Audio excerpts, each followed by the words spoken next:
Brian the brown crab. And jump and twirl and step to the side, and jump and twirl and step to the side. Brian the brown crab was a dancer, a fantastic dancer. He was famous all around the sea and everyone loved him. Brian, Brian, Brian, can we have your autograph? His fans called after him everywhere he went. He was a very kind crab who loved to dance, and he loved making other sea creatures happy as they enjoyed his performances.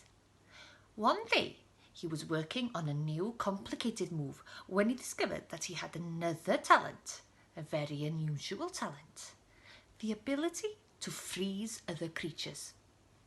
And tap, tap, click, click, tap, a click, a tap, tap. He was moving his legs quickly, practicing the fast moves over and over again on his own on the rock where he lived. And tap, tap, click, click, tap, a click, a tap, tap. This was a very difficult move, but he had practiced over and over and he was ready to show it to his big sister Beryl. Beryl was the one that helped him arrange all his performances, and although he was grateful for her help, she was rather bossy. Have you finished the new routine yet?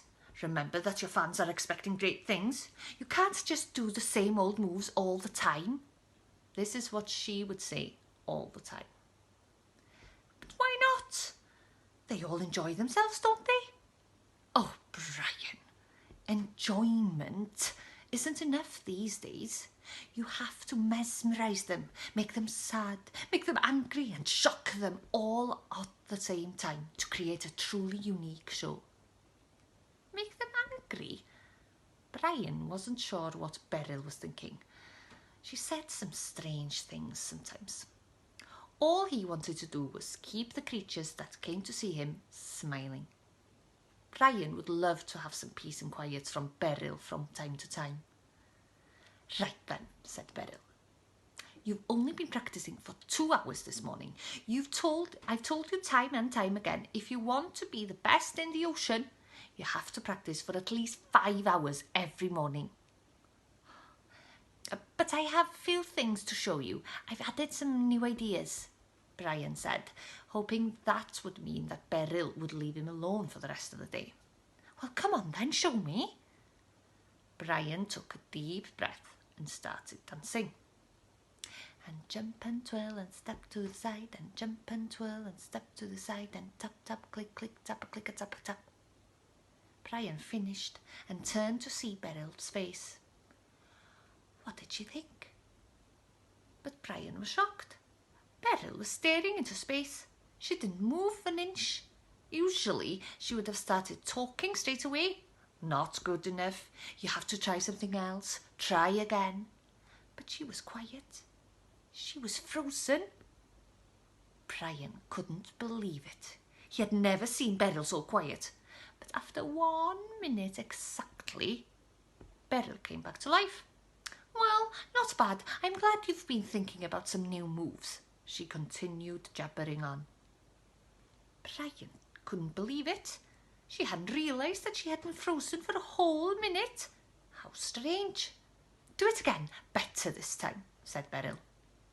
And jump and twirl and step to the side, and jump and twirl and step to the side, and tap, tap, click, click, and tap, click, and tap, tap.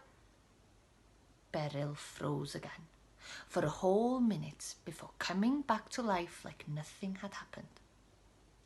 Brian thought that the tap and click was responsible. Something about the sound it had created had frozen Beryl, but only for 1 minute. Thought Brian, what a pointless power. A minute isn't enough peace from Beryl. What could he do in a minute? Nothing. Brian kept the secret to himself. He didn't want to share it with Beryl. 1 minute without her going on at him was better than nothing, he thought. And he definitely didn't want anyone else to know about his unusual talent. Nobody would come to see him dance if they knew, only to watch him freeze other creatures. No, he thought, this would be his secret forever.